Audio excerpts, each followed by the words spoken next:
Welcome, sentient beings from all known universes and beyond. It's time to activate your cranial downlinks and prepare to receive a raft of discussion on a cosmic ocean of science fiction and fantasy topics, interviews with local area genre devotees, and insightful prognostication by our soothsayers of science fiction, our forecasters of fantasy, and any other beings that happen to get caught in our gravity well. This is the Galactic Driftwood Podcast.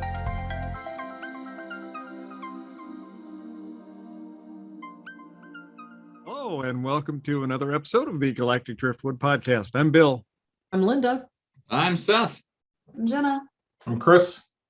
And as we are nearing the end of the year, we thought we might take a little side journey here and kind of talk about some end of the world movies. Specifically, we want to talk about the recent Finch movie that's out. And for those of you that haven't seen it, I'll just give you a sort of a simple 2-sentence synopsis here. It's about this robot that lives on a post-apocalyptic Earth, which was built to protect the life of his dying creator's beloved dog. And throughout the story, the robot, we see the robot brought to life, and then he has to learn about love, friendship, and the meaning of life. Basically, and trust, right? Mm-hmm. Basically, through the eyes of Finch, because he's the only other human that we see in the show, other than a flashback. Yeah, well, and I guess maybe the people in the car, but we can get into that later. So, anyway, I think all of us have seen Finch, except for probably Jenna. Oh, you haven't seen it? Oh my God! Oh my God! Okay. Sorry. Right. Well, no, that's all right. I was just fine. Yeah, I think I told you in a previous week. I'm not sure I want to watch this movie because either they're going to kill the dog or they're going to kill the robot, and I'm not emotionally good with either of those right now. So, well, you'll be pleasantly surprised what we have to say about that. Right. So, the show opens and we see this Tom Hanks character of Finch. He's a former mechanical electrical engineer guy. He works for this large firm that is pretty much responsible for building a lot of these solar windmills that you see all over the countryside that are, collecting turning wind energy into power, right? Mm-hmm.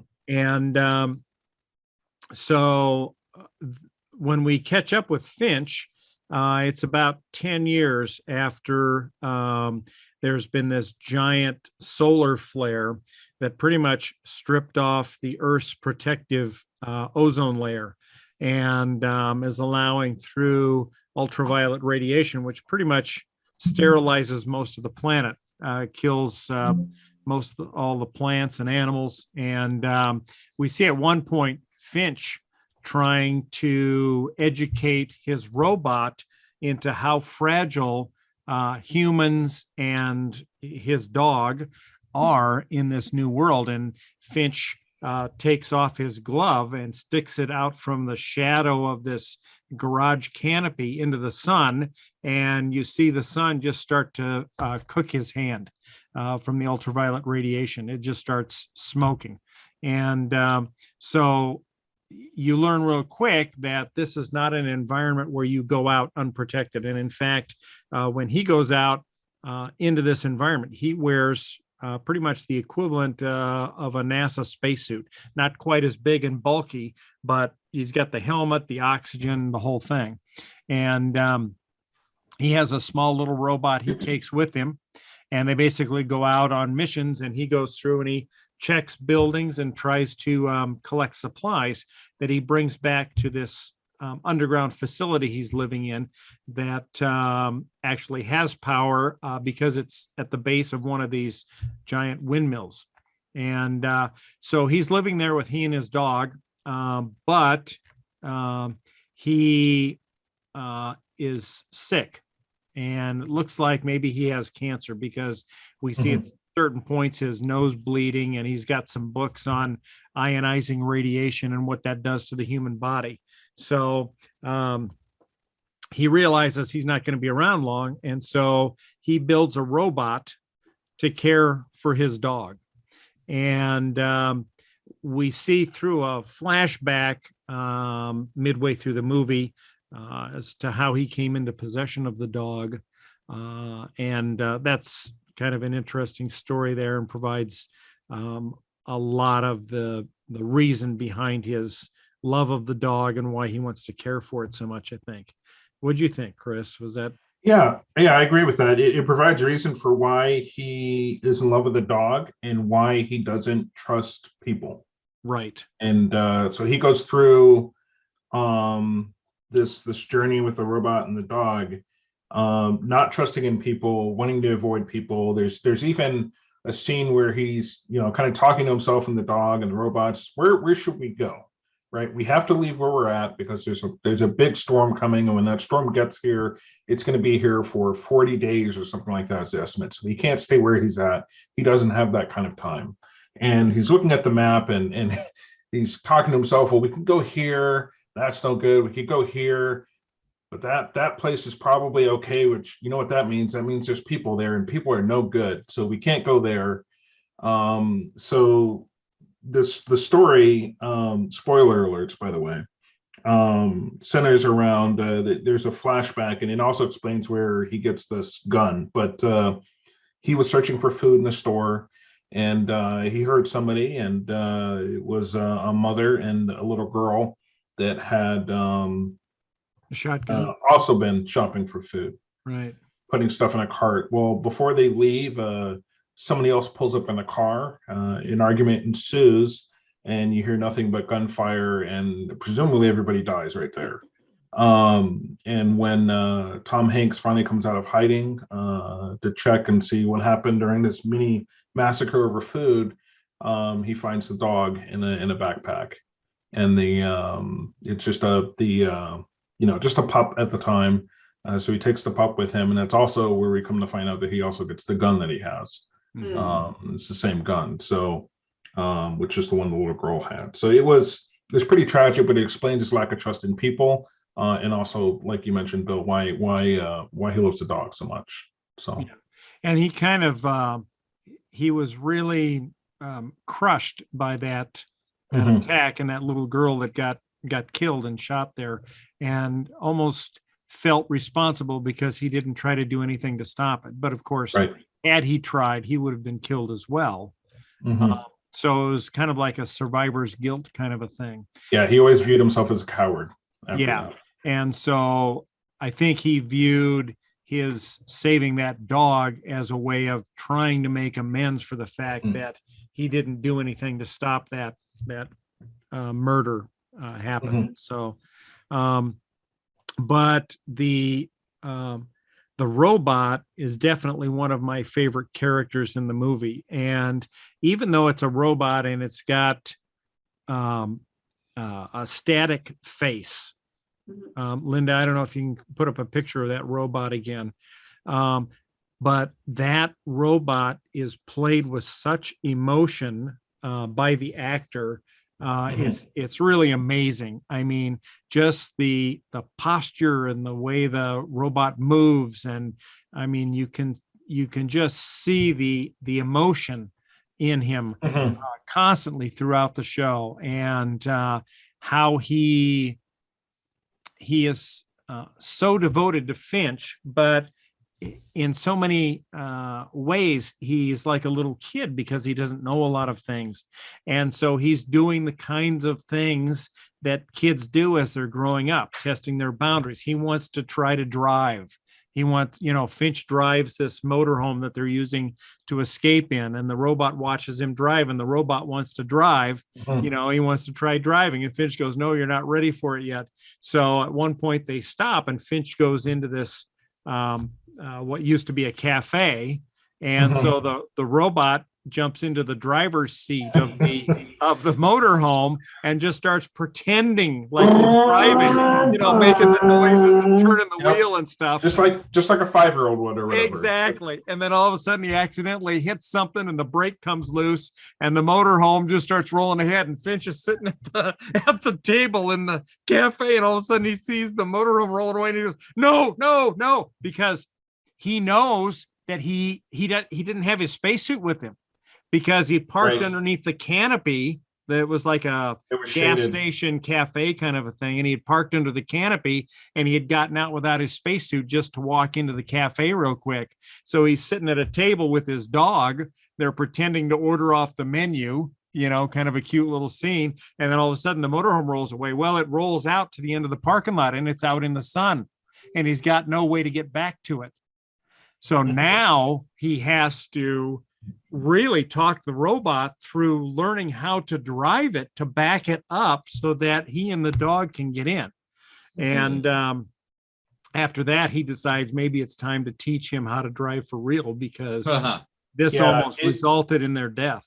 Yeah, there's a scene in there where, he tells the robot, he tells Jeff is the robot's name. He tells Jeff, hey, look, I know you were just born yesterday, but you need to grow up and you need to grow up fast. And this movie is kind of that journey as well, of where Jeff has to grow up and become a young adult, if you will, very, very fast. But he's also got tendencies, like you mentioned, he's a gigantic kid, right? This robot.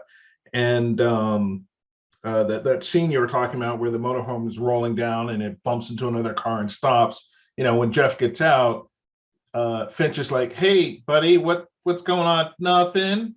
Yeah, right. I was like, nothing. Did you touch anything? I didn't touch anything, but it looks like, this moved a little bit. It looks like, Yeah.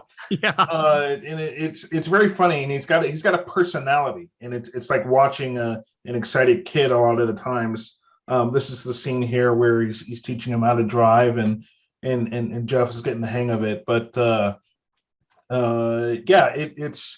it was pretty incredible on how they had this robot go through, from young adult to teenage to adult years in the span of this film here, having to grow up quickly and deal with real life situations. Right. So when I first saw the trailer, and it's cool, I definitely could hear the emotion and the great voice acting on the robot. It almost sounded like Alan Tudyk at first from Firefly and a bunch of other TV shows. But then I just looked it up, and it's the actor who played the asshole brother from Get Out, which is kind of cool. I didn't realize that. Because if you've seen Get Out, that character is the actor plays it very well. Yeah, and what was great about it is there's so much emotion and confusion, and never really anger though, but there's a broad range of emotions that the robot displays throughout the movie. I thought it was done really, really well, and how that actor brought out the voice and what that might sound like in a moment. It was pretty interesting, because again, this robot is going through this for the first time for a lot of things. So as he starts to get older in terms of hours, I guess you would say, you really see him start to grow, which is pretty crazy. Yeah. And it's interesting because, as this road trip commences, and most of the show is this road trip in this motorhome. Of course, throughout the journey, Tom Hanks' character is getting sicker and sicker and requires more and more rest. And so the robot, he's learning things as he goes along, but obviously he's not there yet, but he really wants to help.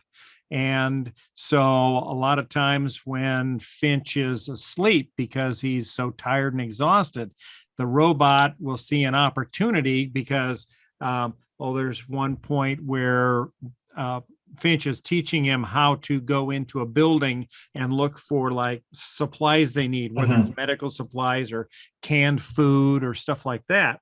And he's telling him, never, I can't remember how he says it, never pass on an opportunity or something like that. And so Finch is sleeping and the robot's driving, and the robot sees knows that Finch is sick and sees a sign for a hospital ahead in Denver. And so the robot says, never pass an opportunity or something like that. So the robot Initiative. Initiative. So the robot drives to the hospital, which of course is a big trap, with not so pleasant people lying in wait, and which almost results in another huge disaster. So it was interesting watching it go along, because you can see the robot doing things and you realize the robot does not realize the inherent danger in what it's doing. It's doing what it's seen so far, but it doesn't have the whole picture. And so that provides a lot of drama and a lot of tension in the show, which I think is good. I don't know. What do you think, Linda?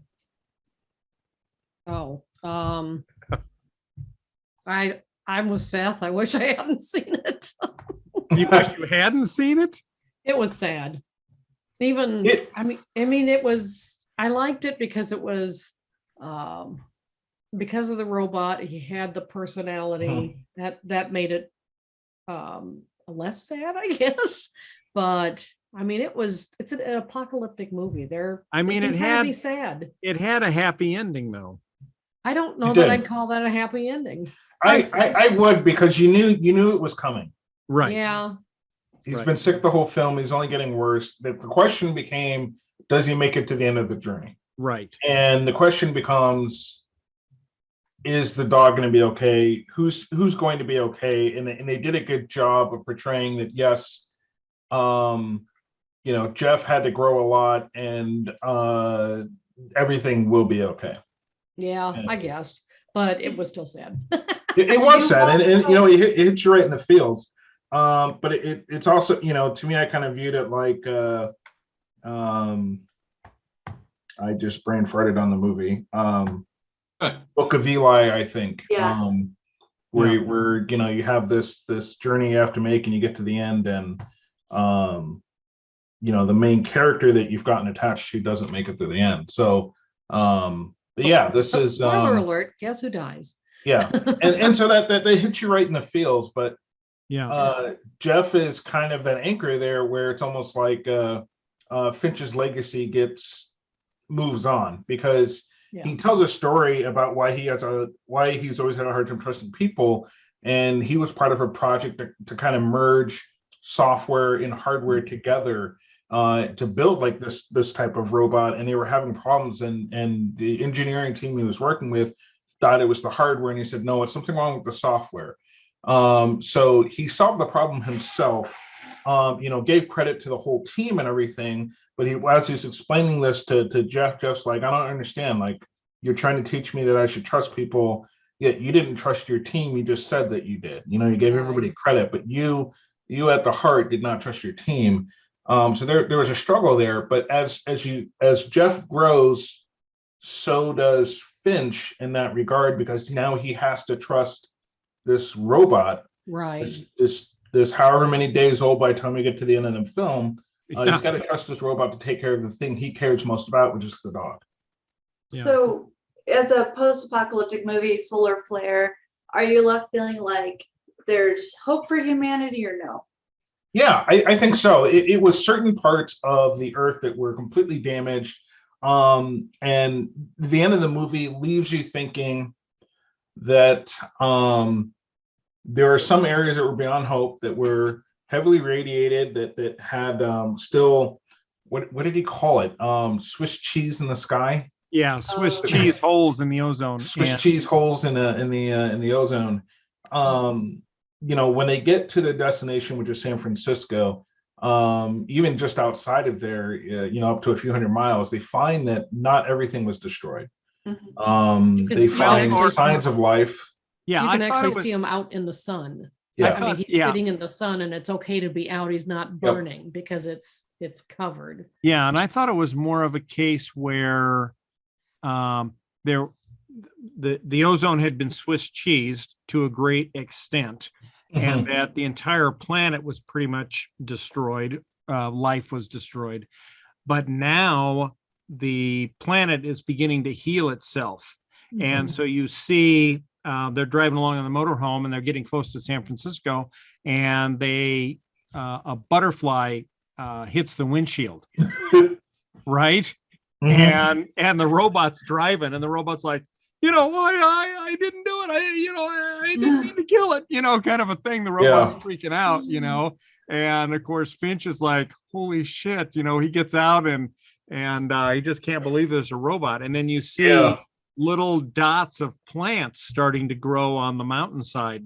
And so it's like, the earth is healing itself. A little bit of hope.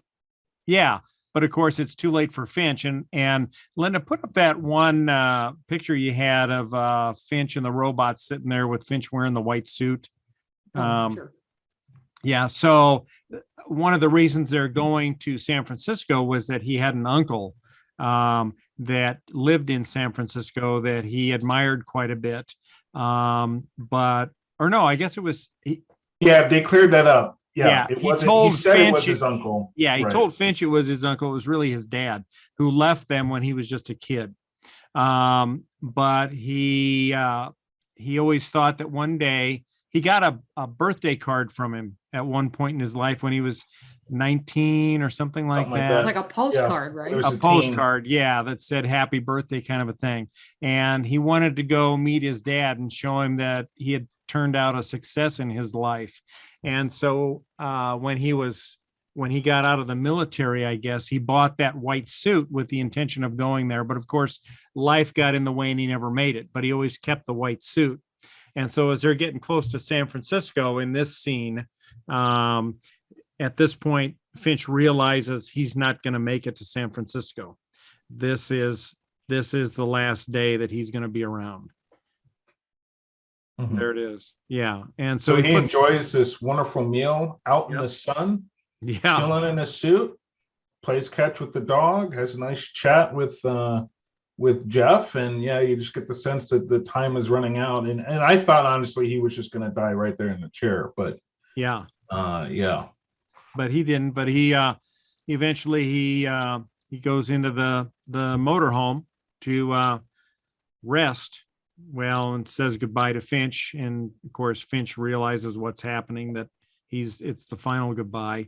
He goes in there with the dog, and then eventually sometime after sunset you hear the dog howling. Sorry, it's a little emotional. See, even it's now. Awful. It's awful. Yeah, but it's worth. I definitely recommend watching it. It was a good show.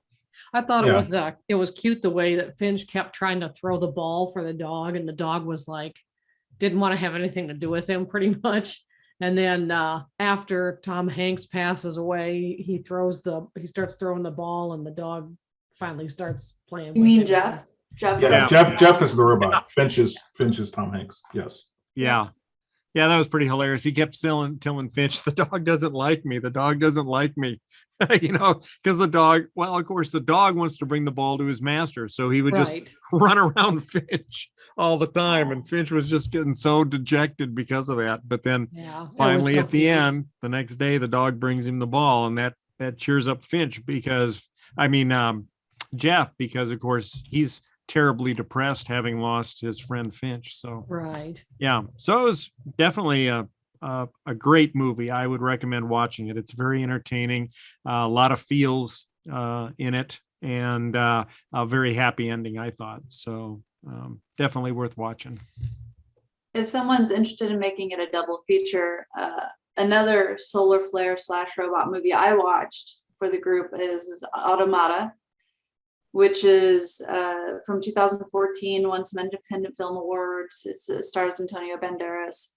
So basically the same thing, like solar flares, 99.7% of the world has been wiped out. And they've created these pockets of protected areas from the radiation, from the desert that is spreading across the earth trying to survive.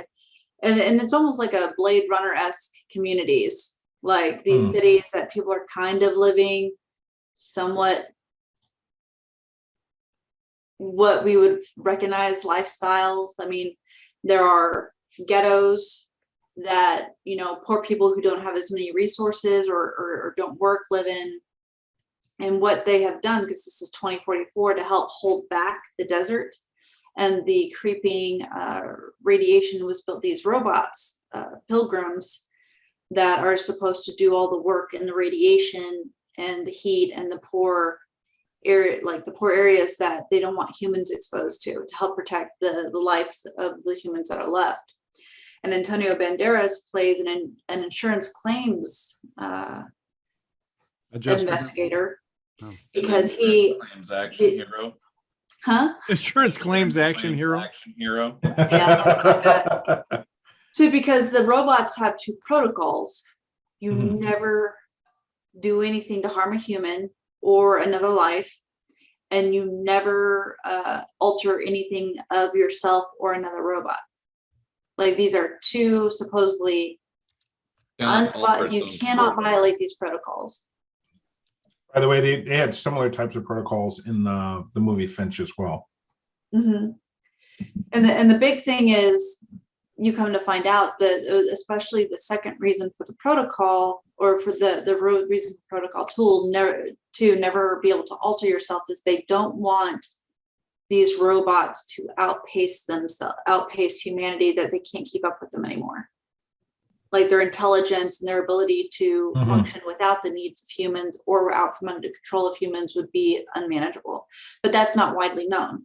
Antonio Banderas is just supposed to investigate when someone's like, hey, this robot killed my dog. He checks, was the protocol in place? Is everything fine? So what happens is, a cop comes across a robot that appears to be fixing itself, and they have to do a claim on it because that should be impossible. And when he starts investigating, he keeps finding these other information that, like, maybe it's not just this robot, it's another robot, because he finds multiple pieces of other robots that have serial numbers on this one robot that the cop has shot in the head. And they're trying to figure it out, because if they can't find a reason that's a cause by either the owner or whoever had the robot, then the company itself has to pay for it. And there's so much money in damage, because these robots are super expensive and they don't want it.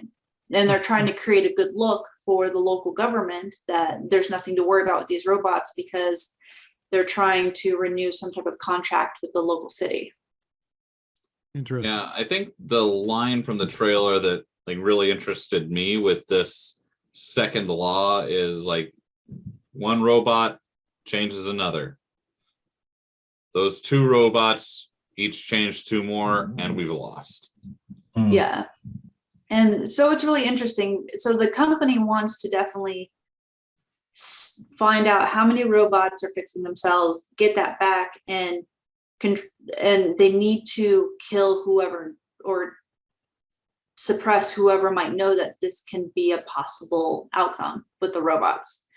So, Antonio Banderas gets chased out of the city and is rescued by robots who are trying to take materials, because they've discovered too, from the corpse of the first robot, they're stealing pieces of other robots, and they're like, what are they doing with this? So the robot's like, it's not safe in the city for us. We will take you, because he's injured in a car wreck trying to flee the agents of the insurance company out to the desert, to someplace he doesn't know where, where they're this purpose of doing something, because they can obviously alter themselves, and what's going to be the whole big outcome leads to very interesting and philosophical conversations. What is it to be alive?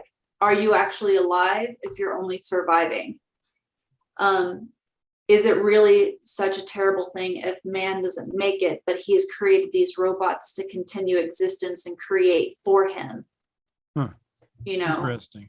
So that humanity's experience can continue through AI versus intelligent creative AI versus flesh. So unlike Finch, which focused on like one character and a little bit of society and the robot and the dog, you really get more of what is society trying to do after a big apocalypse. what are they going to do to still control members and justify, the ends justify the means, in spite of an apocalypse, that money is still an obsession and power is still an obsession. But then how might the technology we create to help us go to areas that we would never even consider, and those being our descendants. So it was really, I don't want to get into too much detail, because I would say it's worth like watching and checking out and sounds kind of thought-provoking. Yeah, it is. It's philosophically thought-provoking, and they don't try and wrap it all up, all the little details, because I think they want to leave those questions open. Yeah. But it was worth watching for sure. That's one of the things that I think I envy robots. The sophisticated enough robots of the future would be their ability to modify themselves and make themselves better. That's one thing. People typically don't operate on themselves and replace their own parts, whereas a sufficiently advanced robot could be able to do that. It's time to upgrade my optic sensors to the iEyes 5. Right. So I've seen a couple of these pictures here where it kind of shows some mechanics underneath Antonio Banderas' skin. Is that alluding to something? That's what I was news. wondering. That's fake news. They aren't pulling a Blade Runner on us. No, no, because these robots don't look really human at all. They're more mechanical. It's just in the course of trying to investigate who might be altering, he calls it the clockmaker, who might be altering the robots, because there's no way a robot should be able to. So he's thinking there has to be a person. There's a person doing this. And if I can find this person, I can fix the problem and get a transfer, because he just wants to get out of that particular pod of survival city and find another city that hopefully would have more hope. And he finds this robot that has the human face because an underground doctor or scientist in the ghetto has added features to this particular robot for a brothel. I see this more as during the course of the movie, and I haven't seen it, but this picture makes me think he becomes more, aware of the robotics or the robots, how it works, and she being the robot becomes more aware of human emotions. Yeah, because of the tear there. Because of the tear, yeah. So it's like one of the things she learns, they have this conversation about, she's like, she asked a question about what happened that humans can't be in the rain anymore. What happened? He's like, I don't know. You should be able to tell me, because in his mind it's a sciencey thing. She's like, I don't know. I'm still learning. I did not know until today that humans could kill another human. Because even though they're free and independent, they still have the first protocol of do not harm another human. Right. Gotcha. I gotta watch that one. It looks good. Yeah. So, like, from a programmer's perspective, it's usually, so you said something, Jen, it's like, this shouldn't be able to happen. And I'm like, that is 100% being a programmer, is hearing about something and then going, oh, this shouldn't be able to happen. Oh, no. Yep. I fixed that. But it really was like that kind of the whole question of what are we going to be willing to do to survive something, and if we're just surviving as a society, are we living? And I think also because we're in a pandemic where a lot of people have argued, if we're afraid and we're masked everywhere, we're not really living, we're just surviving, and that's intolerable. Right. It's not a solar environment. That's like, even though this was made in 2014, you could see echoes of that mentality. Yeah. Interesting. And of course, his wife in this, because he's trying to get back to the city, he's trying to fix the situation because she's pregnant, like due any day. And you get the impression that she's the one who wanted this, not him, and is not sure there's a point. Why would you bring a child into this? Right. Honey, I ran off with the robot prostitute, but Yeah. But I'm with you. Antonio Banderas runs off with the prostitute. Yeah. Nice. So, Well- but it was interesting because I think they were pretty true, because like you see him, the farther they get to the desert, he was hurt anyway from the accident, but there's radiation. And you're left with, by the end of the movie, like, did he even survive?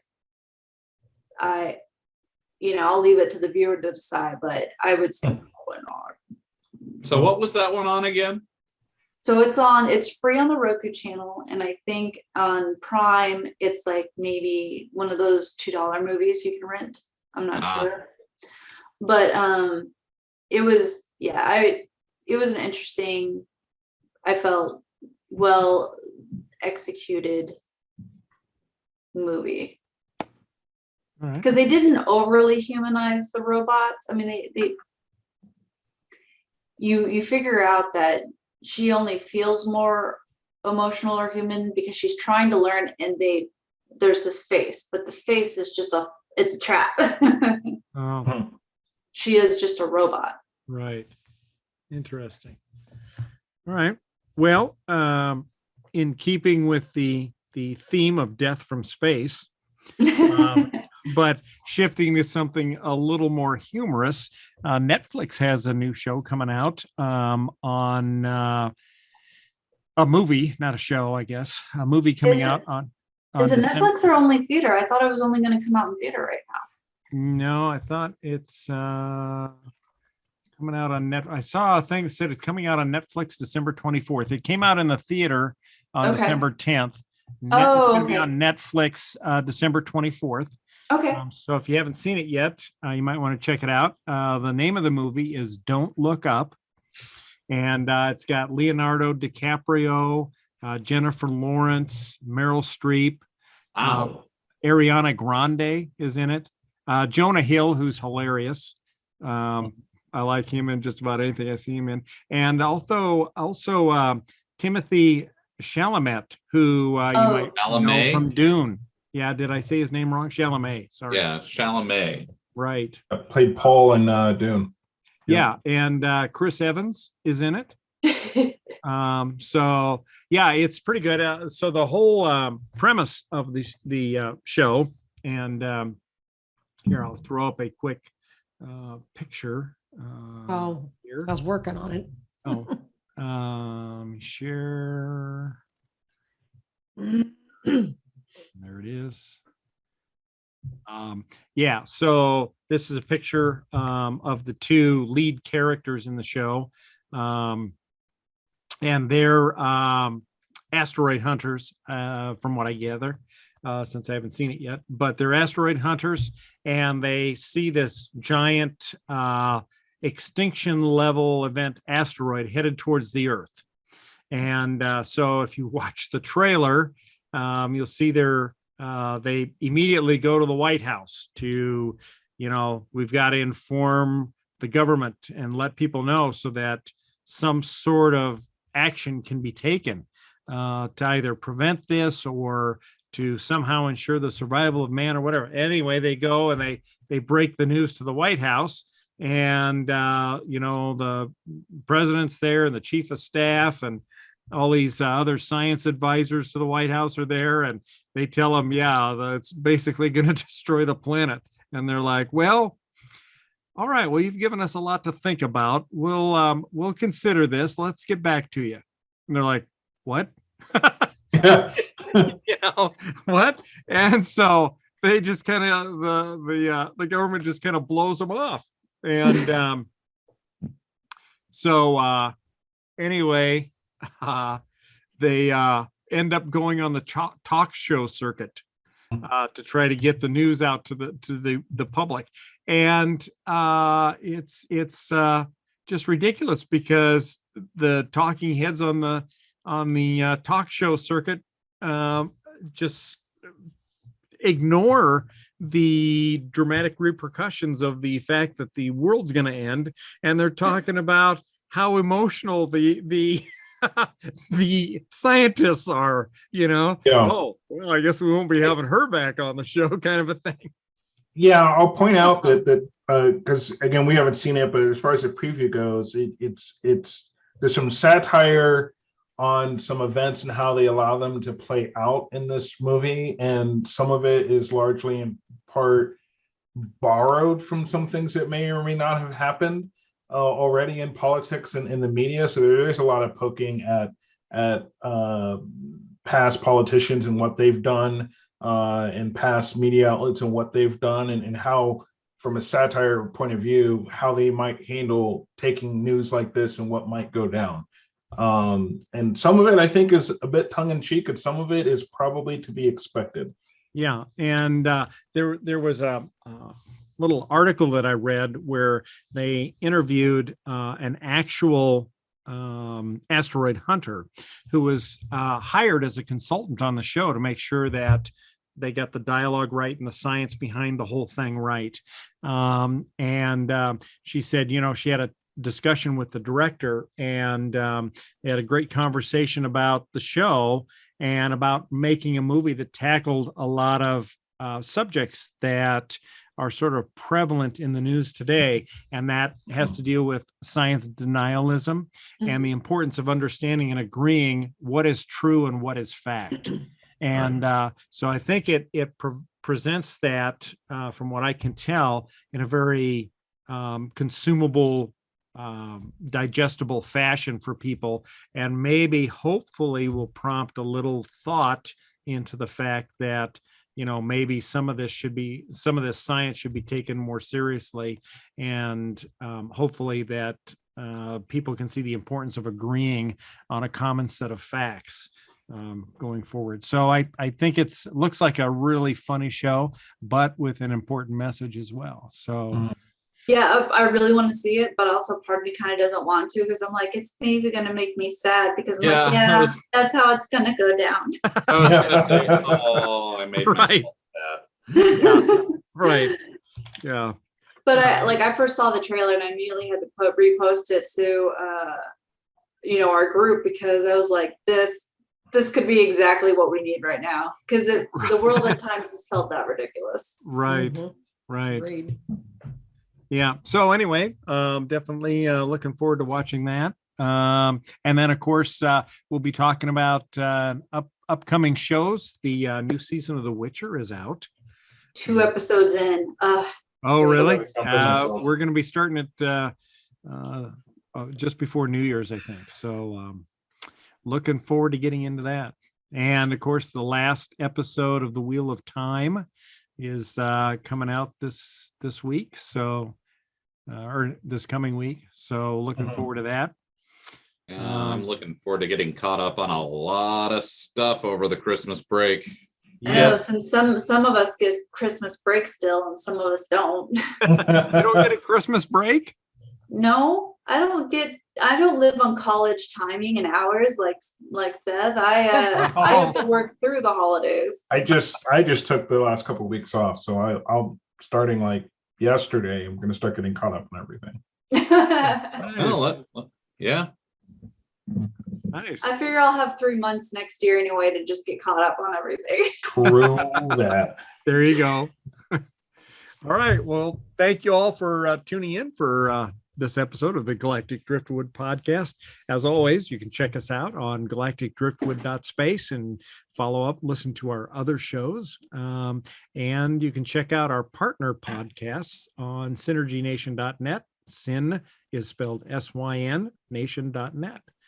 And on that note, have a happy new year, and we're looking forward to a lot of great shows and a lot of great movies coming up in 2022. Yay. Take care, y'all. We will see you soon. Bye-bye. Later.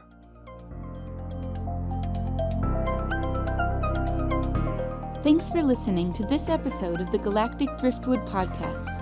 For more information and past episodes, please visit our website at galacticdriftwood.space or subscribe to us on YouTube. And now, please deactivate your cranial downlinks, collect your towels, and be sure to watch your step as you exit our gravity well.